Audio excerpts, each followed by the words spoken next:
Como é que a gente faz uma validação, um valuation da gente? Que valor a gente dá a gente?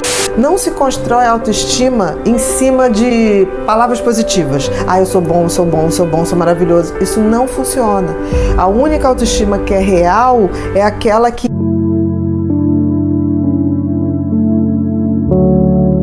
a autoestima, ela é uma avaliação que a gente tem da gente mesmo. E se a gente for botar isso dentro da sociedade como um todo, é tão importante a questão, numa sociedade capitalista liberal, a validação, você valorizar qualquer coisa, patrimônio, empresa, imóvel, é absolutamente importante. Que eles chamam o setor das empresas, tem o tal do valuation.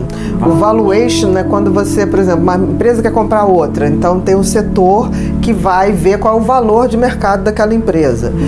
Você vai comprar um imóvel, vai vender um imóvel, tem também o valuation daquele imóvel. Então, isso perpassa toda a nossa sociedade ocidental e oriental também hoje.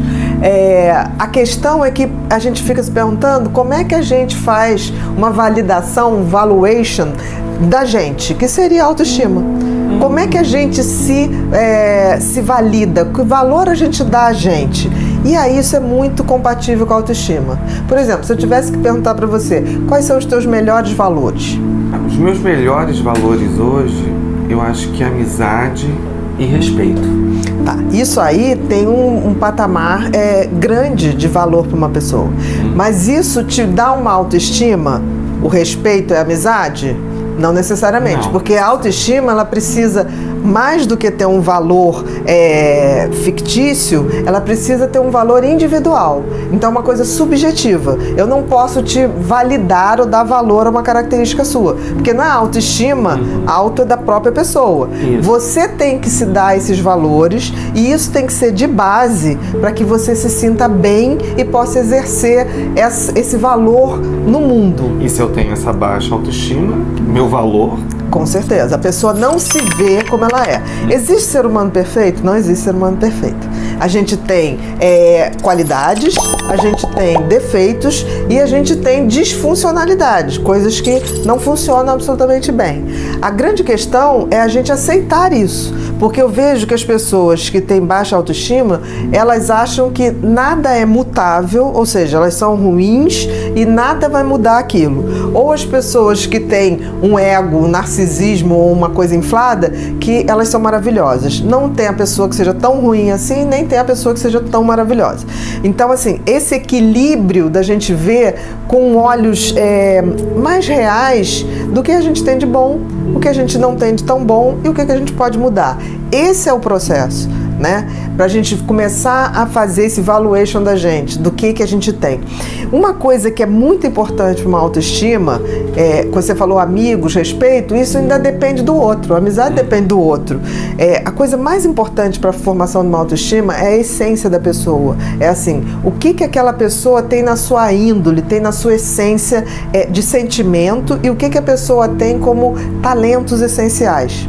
Por exemplo, uma criança nasce, é muito normal que ela já tenha talentos. Tem crianças que nascem com muita facilidade de tocar instrumentos, tem crianças que nascem com muita facilidade de desenhar.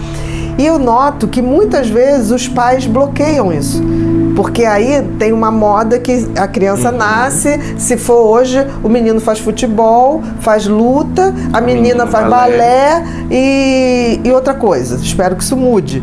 Então você acaba matando talentos que se manifestavam antes de qualquer coisa. Porque tem sempre os esportes da modinha, como tem várias modinhas. Mas o talento não é uma moda. Aquilo não passa, aquilo é uma essência, aquilo vem com a pessoa. Eu me lembro que uma vez eu atendi um paciente que era Asperger e ele tinha um talento fabuloso para desenho, mas ele não se relacionava em nada, ele não olhava no olho. E aí a mãe chegou e falou assim, eu ainda falei assim, nossa, ele é genial em desenho. Ela falou, mas eu não quero um filho que desenha essas porcarias. Ele parecia um Picasso, era uma coisa esquisita, linda, linda, deslumbrante. E ela falou, eu quero que ele se relacione com as pessoas. Eu falei, por quê? Porque eu não posso ser um filho que não se relaciona com as pessoas. E aí eu falei, olha... O modo dela, né? Eu falei, pode ser que se a gente trabalhar bastante esse lado dele, de socialização, ele vai se socializar, eu acho importante, mas pode ser que diminua um pouco boa com esse talento. E eu me lembro que a gente fez, o menino realmente evoluiu muito nesse contato, ele era muito meigo, e aí ele largou os desenhos, foi uma coisa muito interessante. Ela falou assim, agora ele se relaciona mais ou menos com as pessoas e deixou de ser genial no desenho. Aí ela falou, o que você vai fazer? Eu falei, eu vou pedir para você ir embora. Porque você não sabe o que você quer para o seu filho e é importante que ele esteja feliz. Se ele está se relacionando com as pessoas e está feliz, ok, ele deixou de desenhar para poder ser feliz. Agora, eu não sei o que você quer. Né? E eu me lembro que eu fui me despedir do menino, eu falei, ó, você não vai mais ver a tia. Ele, por quê? Porque sua mãe é uma pessoa difícil. Ele falou, mas é mesmo, só tenho a certeza que é mesmo. Então, a gente tem que ver, partir do princípio que não existe um cérebro perfeito, não existe uma pessoa que vai ser boa em tudo. Mas a gente identificando desde muito cedo o que a gente faz de uma maneira, o dom, né? Faz um pouquinho diferente das pessoas e tem um prazer e sabe que aquilo é bom. Porque uma criança, por exemplo, quando ela escreve bem, ela sente orgulho daquilo que ela escreve. Quando ela desenha bem, ela tem um certo orgulho daquilo que ela faz. A gente tem que pegar isso e investir nisso. Tem de melhor. De melhor. A autoestima, quando ela é feita em cima dos nossos talentos, em cima da nossa índole, ela é uma construção sólida.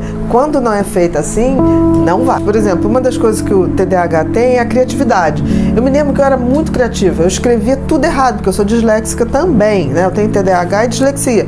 E eu me lembro que meu pai, professor de português, ele pegava a redação e só tinha vermelho.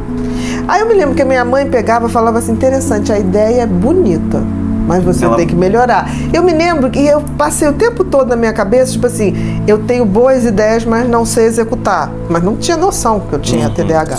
Quando eu escrevi o meu primeiro livro, que foi uma sugestão de um cara que eu conheci num programa, ele falou assim, você consegue escrever como você fala? Eu falei, não sei, escreve como você fala. Eu falei, mas eu escrevo tudo errado. Isso tem revisor, minha filha. Escreve como você fala.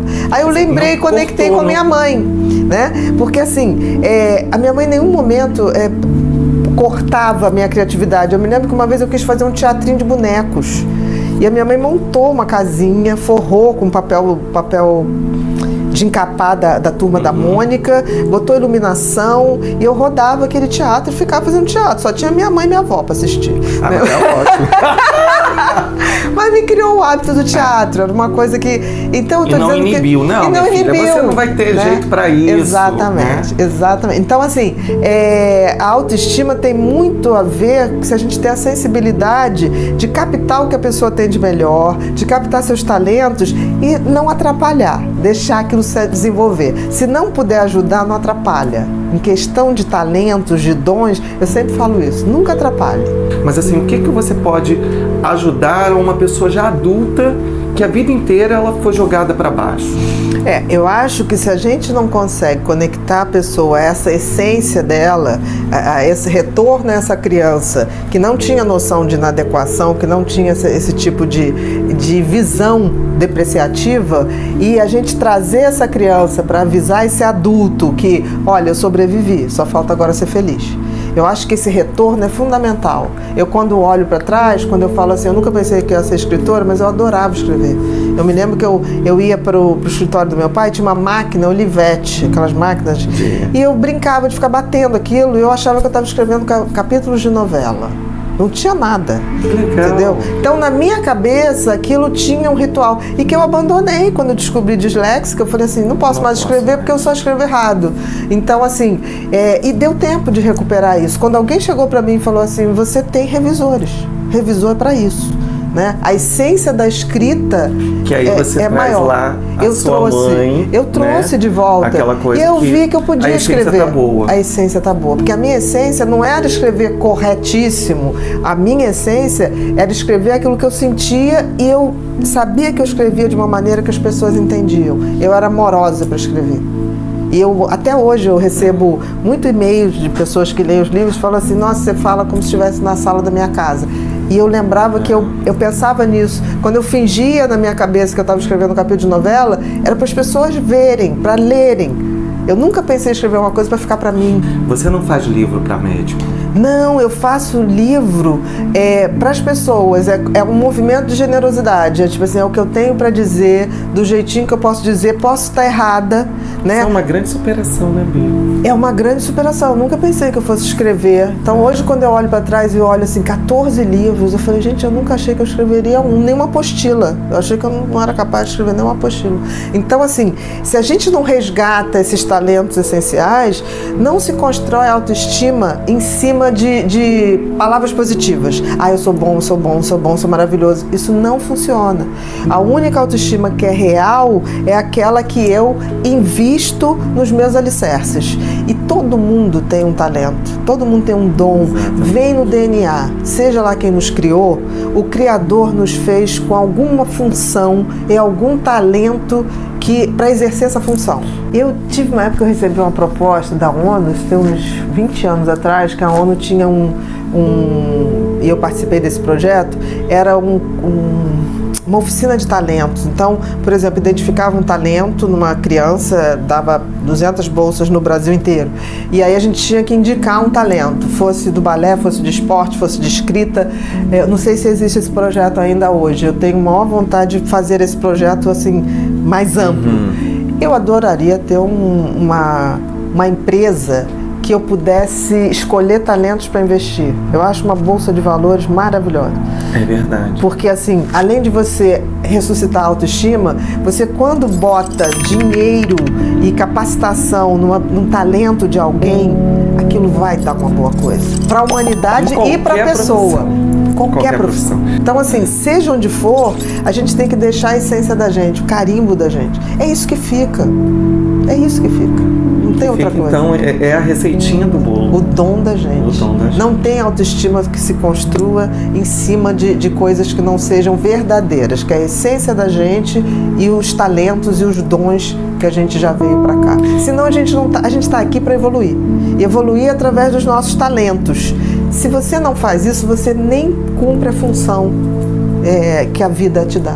Essa é a grande dica que você deixa, então. Com certeza. Nunca deixe que alguém venha e se meta em cima do que é o seu talento, para você ser outra coisa. E se você se perdeu no meio do caminho, tem uma hora que você vai resgatar essa criança e lá já existiu o teu talento essencial. Eu já escrevia sem saber que eu escrevia.